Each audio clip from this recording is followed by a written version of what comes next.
Salut, c'est Trado, content de vous retrouver pour la mise à jour des zones d'accumulation rationnelle pour les cryptos majeurs et pour les entreprises qui font l'écosystème crypto. Je vous rappelle que c'est un format plutôt orienté long terme. On achète, on ne pense pas forcément à la revente tout de suite. L'idée, c'est de trouver la phase dans laquelle est la crypto en question, mais c'est pas le plus important. Le plus important, c'est de trouver les zones d'accumulation rationnelle, c'est-à-dire les zones où il est plus légitime d'acheter qu'à un autre endroit pris de manière arbitraire. On va donc commencer par Bitcoin. Bitcoin qui est toujours en phase 3. Pour passer en phase 2, il faudrait repasser et clôturer au-dessus des précédents sommets qui étaient là.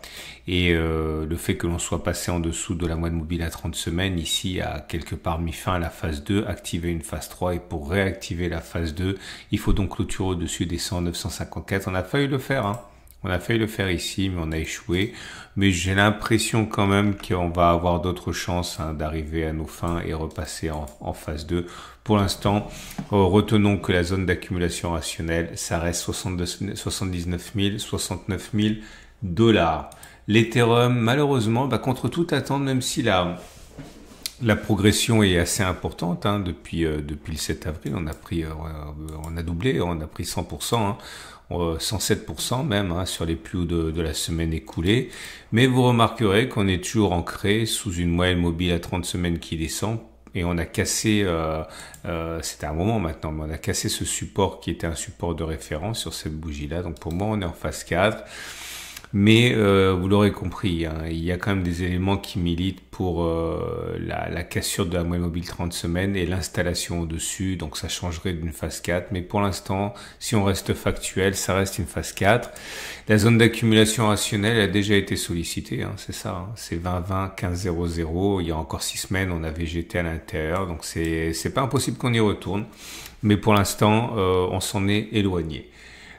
Et avant d'aller plus avant, je voudrais mettre un coup de projecteur sur mon partenaire crypto. Il s'agit de Cryptcool. Alors pourquoi Cryptcool? Pour au moins 3 raisons. La première des raisons, c'est que ça rend très simple, ou du moins beaucoup plus simple que ce à quoi on avait l'habitude, la détention et l'achat de crypto-monnaies.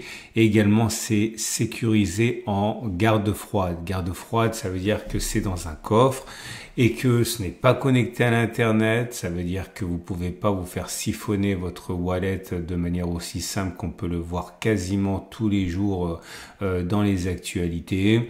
À partir de là, vous allez pouvoir avoir une tranquillité d'esprit que vous n'auriez pas normalement. On est spécialisé ici pour l'instant sur les 2 cryptos majeurs qui sont Bitcoin et Ethereum. À terme, il y en aura sans doute plus, mais pour l'instant, le choix de Cryptcool a été de se focaliser sur tout simplement les 2 plus grandes capitalisations. À noter également, et c'est très important, c'est que c'est français. Alors français, ça veut dire que c'est par définition pas à l'étranger. C'est-à-dire que si vous avez un problème, vous pouvez aller les voir. Si vous avez des questions, vous pouvez aller les voir. Si vous avez des doutes, vous pouvez aller les voir. Et ça change tout parce que pour avoir des intermédiaires en France, ça apporte une sérénité, une sécurité que vous n'avez pas quand c'est bien sûr à l'étranger. Donc voilà. Si vous voulez en savoir davantage, vous pouvez les contacter. Bien sûr, c'est contrôlé et c'est régulé. Vous avez la possibilité également d'ouvrir un compte et de l'alimenter plus tard, juste pour voir à quoi ressemble la plateforme. Vous avez un lien juste en dessous de la vidéo pour découvrir Cryptcool, qui est donc mon sponsor et mon partenaire pour les cryptos. Binance Coin est en phase 3. Il faudrait clôturer au-dessus des plus hauts récents, à savoir, récent, maintenant ça date de 2024. Il faudrait clôturer au-dessus des 795 pour être en phase 2. Là, on est simplement en phase 3. Réactiver la phase 2 signifierait donc de prendre encore en pourcentage 23%. Ça me semble jouable, mais pour l'instant, on retiendra que la zone d'accumulation rationnelle n'a pas changé. Elle a été sollicitée de très nombreuses fois, pas dit qu'on y retourne. Qu'on y retourne pas plutôt, donc 537, 394 pour la zone d'accumulation rationnelle. Ripple est en phase 3 aussi. Et attention, en zone d'accumulation rationnelle, 2,3, 1,9 $, on est dedans. Zone d'accumulation rationnelle pour Ripple, Dogecoin est en phase 3. Attention, la moyenne mobile à 30 semaines descend, on est en dessous. Pour moi, on n'est pas en phase 4 parce que pour être en phase 4, il faut ça. Donc en dessous d'une moyenne mobile à 30 semaines qui descend, mais il faut aussi casser un support de référence. Pour moi, le support de référence, c'est ça, c'est la zone des 0,14-0,08. Donc tant qu'on le maintient, je pense qu'on est toujours en phase 3. Et la zone d'accumulation rationnelle, vous l'aurez découvert par vous-même, c'est 0,14-0,08. On l'a testé le 7 avril. Cardano est en phase 3 et on est en zone d'accumulation rationnelle à 0,68-0,51. Si on clôture en dessous de cette zone, je considérerais qu'on a cassé un support essentiel, donc on serait en phase 4.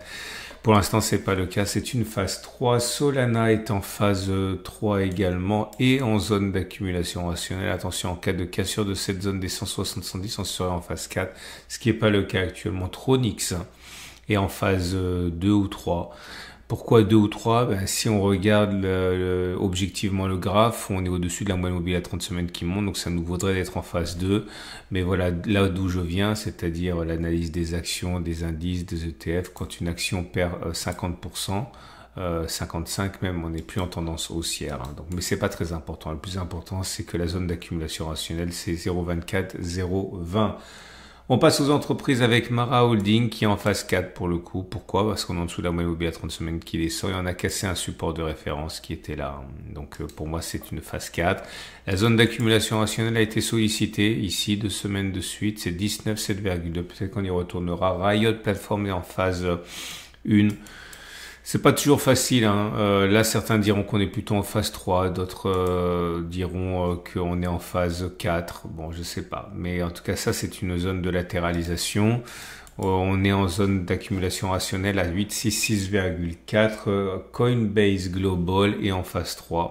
La zone d'accumulation rationnelle, c'est 183-147 $. Et MicroStrategy est en phase 3. Il faudrait clôturer au-dessus des plus hauts absolu ici 543 pour basculer en phase 2, la réactiver. Pour l'instant on est en phase 3 et la zone d'accumulation rationnelle c'est 303 232. CleanSpark pour terminer est en phase 4. Pourquoi? Parce qu'on a cassé un support important ici. Pour moi c'était ça la zone de support important, on l'a cassé. Donc on est en phase 4, la zone d'accumulation rationnelle c'est 836,3. Voilà, on a fait le tour. Je vous rappelle que ce format, il est mis à jour toutes les semaines, le dimanche soir, lundi matin. Vous pouvez vous abonner pour pas louper les mises à jour. Vous pouvez également liker, ça me fait plaisir. Et on attend que ça se décante. Pour moi, quand même, c'est assez encourageant ce qui se passe. Il faudrait que Bitcoin se décide à rebasculer en phase 2 pour espérer tirer dans son sillage les altcoins. On verra. Je vous souhaite une excellente journée. Je vous dis à la semaine prochaine pour la mise à jour. Vous pouvez regarder les autres vidéos que j'ai réalisées. Et vous pouvez également faire un tour du côté de mon sponsor CryptCool.